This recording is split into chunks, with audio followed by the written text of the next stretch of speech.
Hello everyone. आज हमारा जो टॉपिक है वो है 70th बीपीएससी की प्रीलिम्स की कैसे तैयारी करें। तो हमारे साथ मैम है। मैम ने अपनी बीपीएससी की तैयारी लास्ट 40 डेज़ में ही की थी।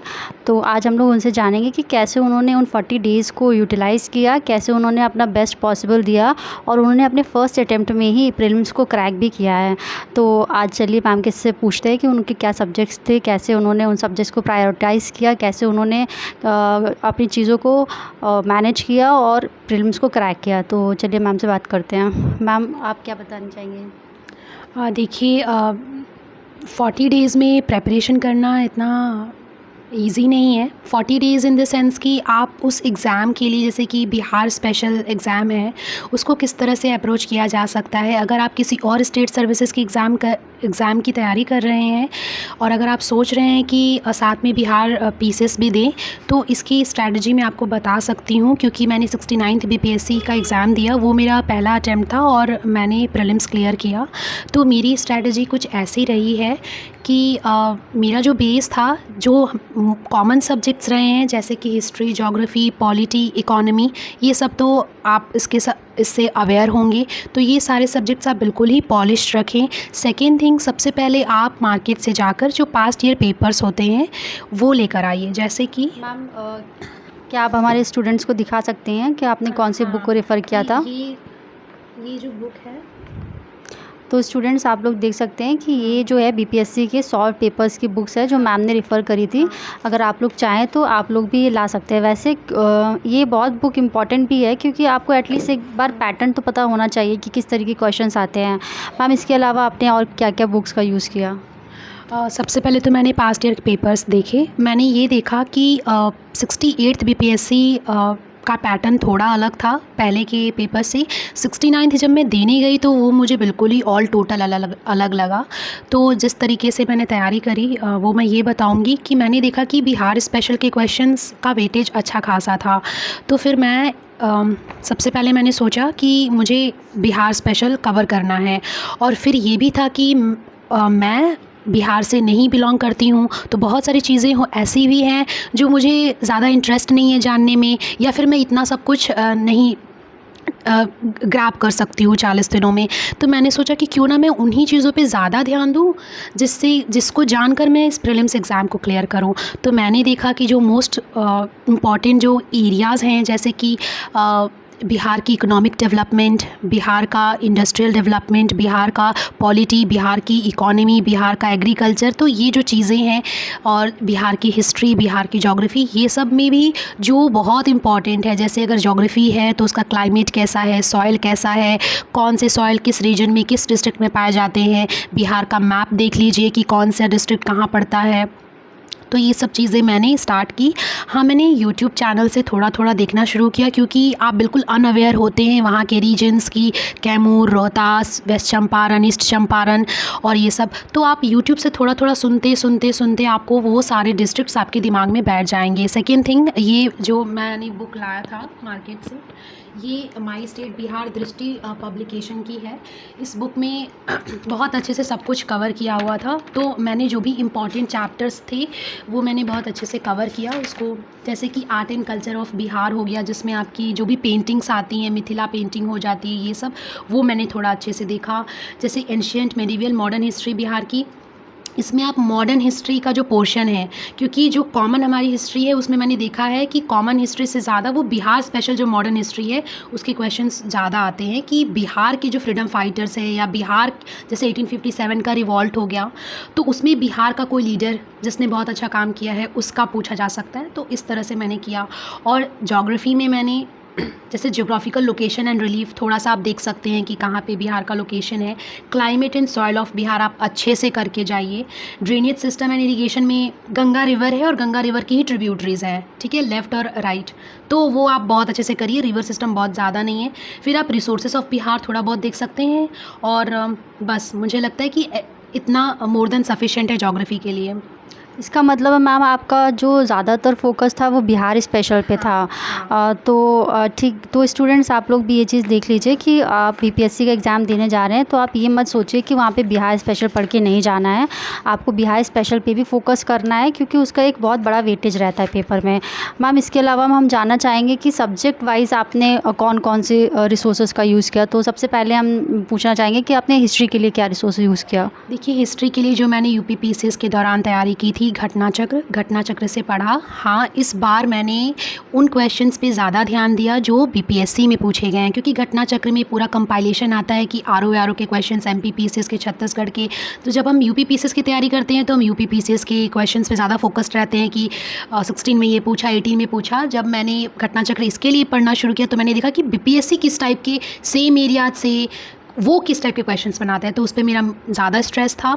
जैसा कि मैंने आपको बताया कि फिर मैंने मॉडर्न हिस्ट्री में बिहार की जो चीज़ें हैं, बिहार का जो कंट्रीब्यूशन रहा है हमारे मॉडर्न हिस्ट्री में, उस पे ज़्यादा फोकस किया, क्योंकि मैं एंशिएंट और मेडिवल हिस्ट्री बिहार स्पेसिफिक इतने कम समय में तो नहीं अच्छे से कर पाती। बट हाँ, मैंने मोटा मोटा आइडिया रखा, जैसे कि कुछ मेडिवल टाइम में भी कुछ डायनेस्टीज़ यहाँ पे रही हैं, जैसे पाल डायनेस्टी हो गई, और भी वो सब थोड़ा देखा। ऐसा नहीं था कि उसके बारे में मुझे कुछ भी नहीं पता था, क्योंकि मुझे ये था कि अगर थोड़ा बहुत देखा रहेगा तो मैं कुछ एलिमिनेशन तो लगा सकती हूँ। और ये मैम मैंने बुक हाँ, ये मैंने एक बिहार कोर फैक्ट्स की बुक ली थी, जिसमें बहुत ही शॉर्ट है, बहुत ही क्रिस्प नोट्स हैं इसमें फैक्ट्स। तो आप इसको 2 बार पढ़ देख सकते हैं, जिससे कि अगर कुछ भी आ जाए बिहार से रिलेटेड, तो अगर आपने देखा रहेगा तो आप उसको अच्छे से कर सकते हैं। तो स्टूडेंट्स ये बिहार कोर फैक्ट्स की बुक है, जैसे कि मैम ने बताया है। आप लोग चाहें तो ये बुक ले सकते हैं और हम कोशिश करेंगे, हम लोग इसका लिंक आपको दे देंगे। मैम इसके बाद आपने ज्योग्राफ़ी के लिए क्या-क्या रिसोर्सेज़ का यूज़ किया? ज्योग्राफ़ी के लिए मुझे ऐसा लगता है कि आप लोग बिहार पीसीएस के लिए एनसीईआरटीज़ फॉलो करके जाइए, क्योंकि यूपी पीसीएस की ज्योग्राफ़ी में स्टैटिक्स और कॉन्सेप्चुअल्स दोनों है। बट ज़्यादा वेटेज अभी तक देखा जाए तो स्टैटिक पोर्शन का है, वो आपका घटना चक्र से कवर हो जाता है। लेकिन बिहार पीसीएस में वो कॉन्सेप्ट्स पूछते हैं ज्योग्राफ़ी से, तो आप बिहार का जो ज्योग्राफ़ी है वो इन बुक से कवर कर सकते हैं, कोर फैक्ट्स वाले से। और बाकी आप एनसीईआरटी 9, 10, 11, 12 पढ़ के जाइए, उससे आपका बिहार पीसीएस के लिए हो जाएगा ज्योग्राफी। तो स्टूडेंट्स आप लोग एक चीज़ नोटिस कर लीजिए, चाहे यूपी पीसीएस हो चाहे बिहार पीसीएस हो, ज्योग्राफ़ी के लिए आपको एनसीईआरटी मस्ट पढ़ना है आपको, ठीक है? तो वो आपको इग्नोर बिल्कुल भी नहीं करना है।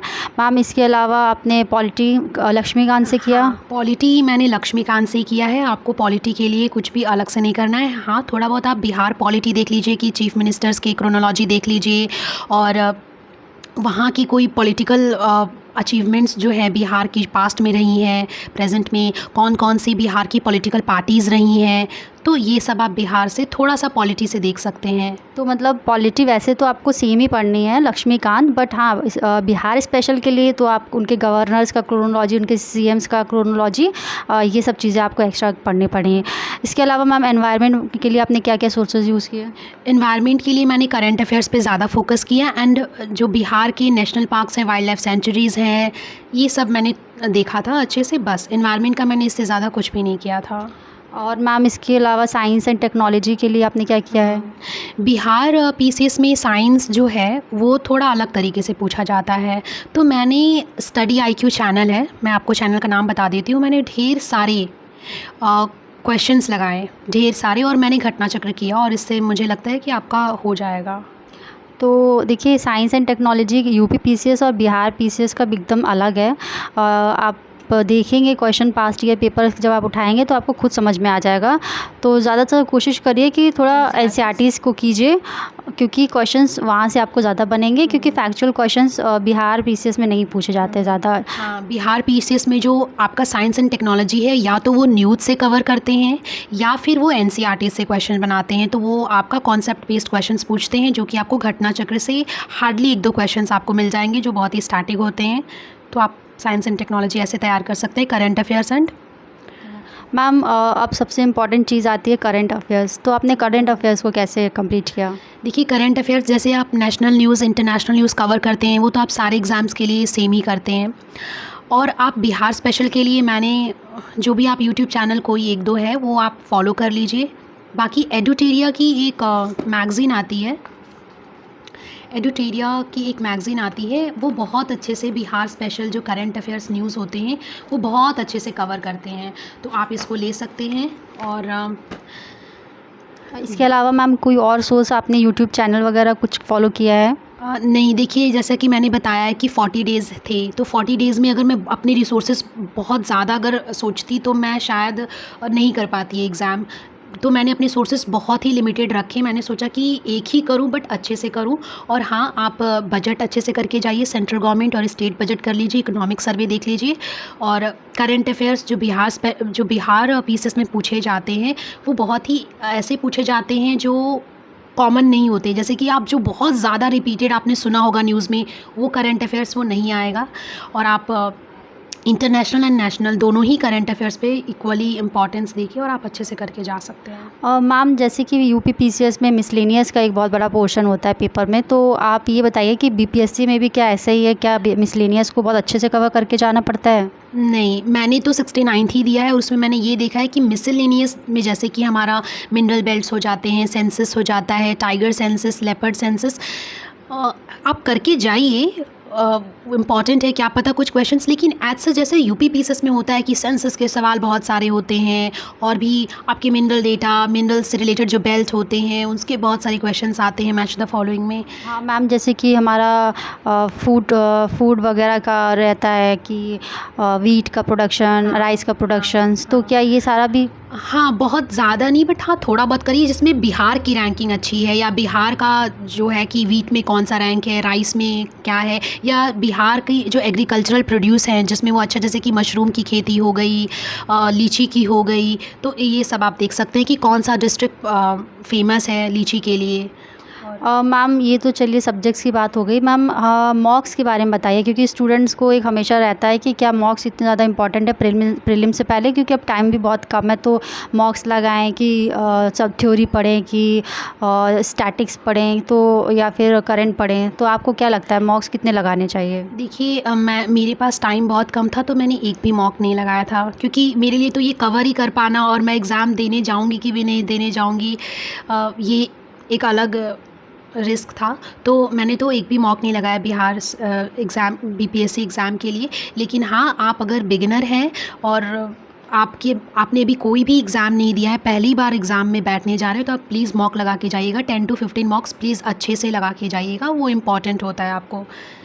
तो स्टूडेंट ऐसे हम लोग देख रहे हैं कि मैम ने बताया कि मॉक्स लगाने चाहिए, बट इन केस अगर आपके पास टाइम नहीं है तो आप नहीं भी लगा के जाते हैं तब भी कोई दिक्कत वाली बात नहीं है, बट आप मेक श्योर करिए कि आपने अपने जो बिहार स्पेशल सब्जेक्ट है उस पर अच्छी पकड़ बनाई हुई है और बाकी जो सब्जेक्ट्स हैं उन पे अच्छी पकड़ बनाई हुई है, तभी आप जा सकते हैं वहाँ पे। और मैंने एग्ज़ाम के दौरान ये भी देखा कि 69th बीपीएससी प्रीलिम्स एग्ज़ाम में बहुत सारे क्वेश्चंस यूपीएससी के रिपीटेड थे। तो आप क्या कर सकते हैं कि आप पास्ट ईयर 3-4 ईयर्स के क्वेश्चन पेपर यूपीएससी का, स्पेशली एनवायरनमेंट से कुछ क्वेश्चंस, कुछ साइंस के क्वेश्चंस, कुछ करंट अफेयर्स के भी क्वेश्चंस उठाए हुए थे, तो आप प्लीज़ 2 से 3 साल के क्वेश्चंस रेफ़र करके जाइए यूपीएससी के। तो यूपीएससी के भी आपको क्वेश्चन पेपर्स ज़रूर लगाने हैं, मैम ने बोला है कि उसी से क्वेश्चंस उठाए जा रहे हैं, तो एक चीज़ आप लोग ये ज़रूर इंपॉर्टेंट नोट कर लीजिए। इसके अलावा मैम कुछ आप की पॉइंट्स जो आपको लगा कि वहाँ पे आपने यूज़ किया अपने एग्ज़ाम हॉल में, जिससे आपने जिसको आप बताना चाहती हो, जिसने आपको हेल्प किया हो एग्ज़ाम को क्रैक करने में? देखिए जैसा कि मेरी तैयारी फुल प्रूफ तो नहीं थी, बट एग्ज़ाम में एंटर करने से पहले मैंने यही सोचा था कि ये मेरा पहला अटैम्प्ट है और मुझे अच्छे से सारे ही क्वेश्चंस, मेरे एक भी क्वेश्चन छूटने नहीं चाहिए कि मैंने उसको पढ़ा ही नहीं। तो मैंने अपना टाइम मैनेजमेंट पे बहुत अच्छे से ध्यान दिया। जो क्वेश्चंस मुझे आते थे उसको मैंने विदाउट सेकेंड थाट कि मैं उसको 2 बार और पढ़ लूँ, 4 बार और पढ़ लूँ, without wasting time, without giving any second thought, मैंने उसको वहीं पे इनसर्कल करना शुरू किया। बिहार स्पेसिफिक कुछ क्वेश्चंस थे जिसमें मुझे 2-2 ऑप्शंस में डाउट हो रहा था, तो जो मेरा पहला इंस्टिंक्ट था मैं उसके साथ मैंने अपने ऑप्शंस को फिल किया। और कुछ क्वेश्चंस रीजनिंग और मैथ्स के भी आते हैं, तो आप क्या कर सकते हैं कि आप मैथ्स और रीजनिंग के क्वेश्चंस ऐसे होते हैं कि अगर आपको वो आ रहे हैं तो आप बिल्कुल एग्जैक्ट आंसर पे पहुंच जाएंगे। तो फिर मैंने उस पर भी ध्यान दिया कि 10 से 15 क्वेश्चंस उसके आते हैं, तो मैंने उसको किया और टाइम मैनेजमेंट पे ध्यान दिया और कॉन्फिडेंस के साथ मैंने अपने पूरे पेपर को कंप्लीट करने पे ध्यान दिया। मैम मैं भी आपसे यही पूछना चाहती थी कि जो मैथ्स का पोर्शन है, उस मैथ्स के पोर्शन में बहुत सारे बच्चे जो नॉन मैथ्स बैकग्राउंड से होते हैं, तो उनके लिए तो बहुत टफ़ हो जाता है। तो आप कुछ बता सकती हैं कि मैथ्स को कैसे कवर करना है? देखिए, मैथ्स के क्वेश्चंस एज सच टफ नहीं आते हैं, वो बहुत ही बेसिक होते हैं। अगर आप पास्ट ईयर पेपर्स उठा के देखें तो मैथ्स और रीजनिंग के क्वेश्चंस बिल्कुल भी टफ कैटेगरीज़ में हम नहीं डाल सकते हैं। रही बात, तो आप रीजनिंग कर सकते हैं जैसे कि मैथ्स, क्योंकि देखिए अब 5-6 क्वेश्चंस के लिए आपके पास इतना कम समय है, तो आप पूरा मैथ्स तो नहीं रिवाइज़ करने जाएँगे। तो जो बिल्कुल ही लो हैंगिंग फ्रूट्स वाले एरियाज़ हैं, जैसे आप करंट अफेयर्स कर लीजिए, क्योंकि वो आपके यूपी पीसीएस में, बिहार पीसीएस में, यूपीएससी में सब में काम आएगा। इंस्टेड ऑफ वेस्टिंग टाइम वो 6-7 मैथ्स के क्वेश्चंस के लिए आप इतना सारा करेंगे, इससे अच्छा कि आप वो एरियाज़ कवर करिए जहाँ आप हर जगह काम आएगा आपको। मैम इसके अलावा कोई अलग चीज़ जो आप बताना चाहती हो, जो आपको वहाँ पे बहुत हेल्प करी हो एग्ज़ाम हॉल में? हाँ, मुझे लगता है कि वो एरियाज़ जो कॉमन एरियाज़ हैं, जैसे करंट अफेयर्स, अगर आपका करंट अफेयर्स पे बहुत स्ट्रॉन्ग होल्ड है, स्ट्रॉन्ग होल्ड मीन्स कि बहुत अच्छे से आप 1 साल का करंट अफेयर करके गए हैं, फिर मुझे लगता है कि आप उस रेस में आगे हो जाएंगे। क्योंकि जो बाकी सब्जेक्ट्स हैं वो सभी कहीं ना कहीं 80% जो बच्चे होते हैं उनका उतना ही कवर होता है, क्योंकि बहुत सारे बच्चे ऐसे होते हैं जो एक्सपीरियंस्ड होते हैं, जो कई बार प्रीलिम्स मेंस दे चुके होते हैं। तो करंट अफेयर्स ऐसा होता है कि आप अगर 20 क्वेश्चंस में अगर आप 15, 17, 18 क्वेश्चन आप सही करते हैं तो आप उस रेस में आगे निकल जाते हैं। क्योंकि जो कन्वेंशनल हमारे सब्जेक्ट्स हैं जैसे हिस्ट्री, ज्योग्राफी, इसके तो आप सभी ही कर लेते हैं, लेकिन मेन जो रेस होती है वो करंट अफेयर्स में, इकोनॉमिक सर्वे में, बिहार स्पेशल के क्वेश्चंस होते हैं, वो आप उस पे थोड़ा ज़्यादा ध्यान दीजिए तो कम समय में आप इस चीज़ को क्रैक कर सकते हैं।